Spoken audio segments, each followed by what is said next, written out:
Guys,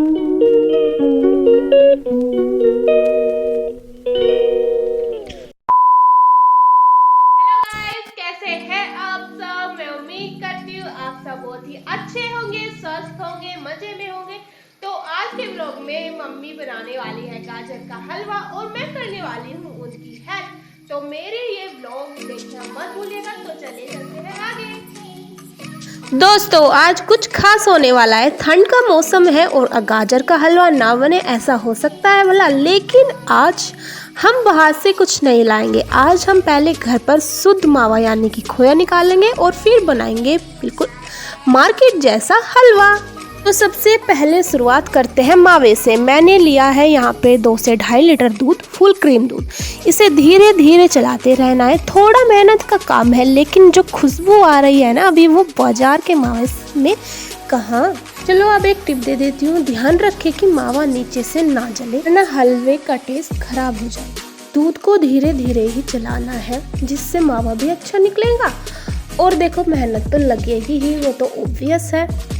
tip और दूंगी, जब तक मतलब दूध में उबाल नहीं आता तब तक दूध को चलाते रहिए, नहीं तो वो नीचे से लग जाता है।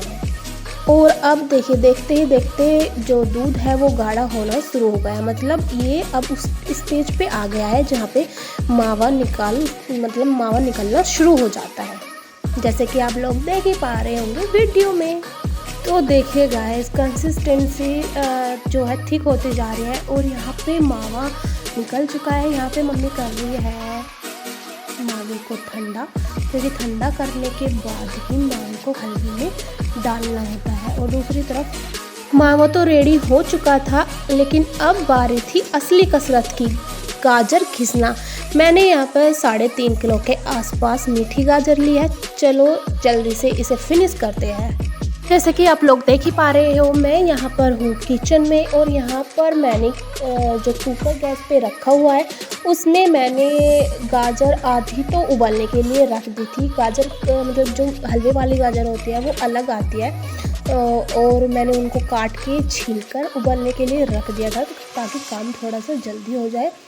और जो गाजर बच गई थी वो मैं साफ़ करती गई, छीलती गई और रखती गई, क्योंकि एक बार मैंने उनको मैं सोच रही थी कि एक बार मैं उन्हें साफ़ करके छील कर रख दूँ, फिर दोबारा जब घिसने का टाइम आएगा साथ में सारी एक बार वन मैं घिसती जाऊँगी, मतलब ग्रेट करती जाऊँगी गाजर को।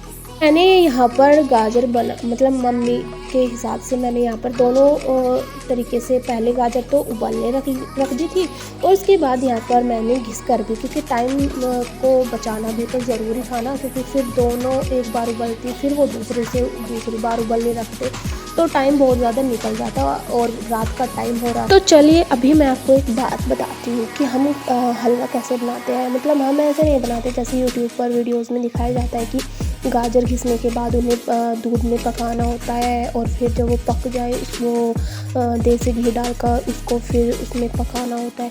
नहीं, हम ऐसा बिल्कुल भी नहीं करते हैं। मैं यही बताना चाह रही थी आप लोगों को कि हम थोड़ा सा डिफरेंट स्टाइल से जो गाजर का हलवा है वो बनाते हैं। हलवे के लिए बेस्ट गाजर चुनना इसलिए भी ज़रूरी होता है क्योंकि जो अच्छी गाजर होती है उनमें जो पीला पार्ट होता है अंदर का वो कम होता है, और जो अच्छी गाजर नहीं होती है उनके अंदर पीला पार्ट ज़्यादा होता है। तो घिसने से पहले ध्यान रखें कि उसका जो टॉप है और बॉटम है वो घिसने से पहले काट दें। चलो एक छोटी सी टिप देती हूँ, गाजर को हमेशा बड़े वाले ग्रेटर में ही घिसे, क्योंकि हलवा बनने के बाद वो पेस्ट नहीं बनना चाहिए, ताकि वो इसके जो लच्छे हैं वो अलग अलग दिखे और खाने में भी इसका स्वाद 2 गुना बढ़ जाए। तो सारी गाजर तो अभी तक नहीं घिसी गई है और यहाँ पर मेरा हाथ भी बिल्कुल थक चुका था और हाथ में होने लग गया था मेरे दर्द। हाँ, पर जब इसका पहला स्पून मुंह में जाएगा ना तो सारी थकान सारा दर्द मैं भूल चुकी होंगी, और जब सब हलवा खाएंगे और मैं भी खाऊंगी तो मेरी सारी मेहनत वर्थ इट हो चुकी होगी। क्यों, सही कहा ना मैंने। और हाँ, एक बहुत ज़रूरी बात, आप लोग मुझे कमेंट सेक्शन में ज़रूर बताना कि आप भी इसी स्टाइल से गाजर का हलवा बनाते हो या फिर आपका कुछ और तरीका है, कुछ और तरीका आप मतलब तरीका यही है या फिर कुछ और डिफरेंट इसमें कुछ ऐड ऑन करते हो, मुझे कमेंट सेक्शन में ज़रूर बताना। चलिए गाइज, अभी मैं आपको बताती हूँ कि अगर आपके घर में कोई काम चोरी कर रहा है, मतलब वो सिर्फ हलवा खाना चाहता है और वो कोई भी मदद आपकी नहीं करना चाहता, तो आप उसको शर्त दे दीजिए, शर्त उसके सामने रख दीजिए कि अगर हलवा खाना है तो मदद तो करनी पड़ेगी। तो आप लोगों से बातें करते करते यहाँ पर मेरी ऑलमोस्ट गाजर छिल चुकी थी और दूसरी तरफ मैंने यहाँ पे गाजर को घिसना स्टार्ट कर दिया था। देखो गाजर को घिसने में मेरा इतना टाइम कंज्यूम हुआ है कि पूछो ही मत। और मावे को निकालने का हमारा एक मोटिव ये भी था कि बाजार में जो मावा मिलता है उसमें थोड़ा मिलावट तो होती है, जैसे हम सभी को पता ही है। मम्मी ने थोड़ा एक्स्ट्रा टाइम निकाल कर मावा भी निकाल दिया। तो गाजर तो मैंने घिसकर मम्मी को दे दी थी और मम्मी ने उन्हें चढ़ा दिया था कढ़ाई में। देखो कितना सुंदर कलर आ चुका है। और यहाँ पर जितना भी पानी है गाजर में पहले वो पकाएंगे और उसके बाद उसमें डालेंगे मीठा। शुगर आप अपने अकॉर्डिंग, मतलब आप अपने स्वाद के अनुसार ही डालिए, वो बेटर ही रहेगा क्योंकि कोई ज़्यादा खाता है मीठा, कोई कम खाता है। इसके बाद मम्मी ने यहाँ पर मीठा भी डाल दिया था। उसके बाद बारी आती है मावा डालने की। देखो गाइस हमारे घर का मावा कितना सुंदर टेस्टी एकदम फ्रेश मावा है। और यहाँ पर मम्मी ने ऑलमोस्ट 1 कटोरे के आसपास मावा निकला था और वो मतलब थोड़ा ही बचा था, क्योंकि मैं सारा ही डाल दिया था।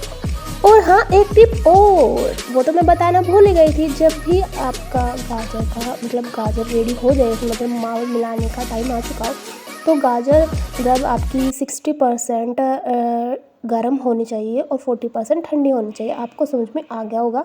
और उसके बाद ही उसमें मावा जो है वो खोया मतलब मिलाना होता है। उससे क्या होगा कि आपका जो हलवा है वो बहुत ही अच्छा बनेगा, दानेदार बनेगा और खाने में एकदम स्वाद हो। सभी को आज का व्लॉग उम्मीद करती हूँ आप सभी को पसंद आया होगा और ये रेसिपी हलवे की कैसी लगी मुझे कमेंट सेक्शन में जरूर बताना। और मेरे चैनल को शेयर, सब्सक्राइब, लाइक, कमेंट करना मत भूलना। तो चलिए मिलते हैं अब एक नए व्लॉग में, तब तक के लिए बाय।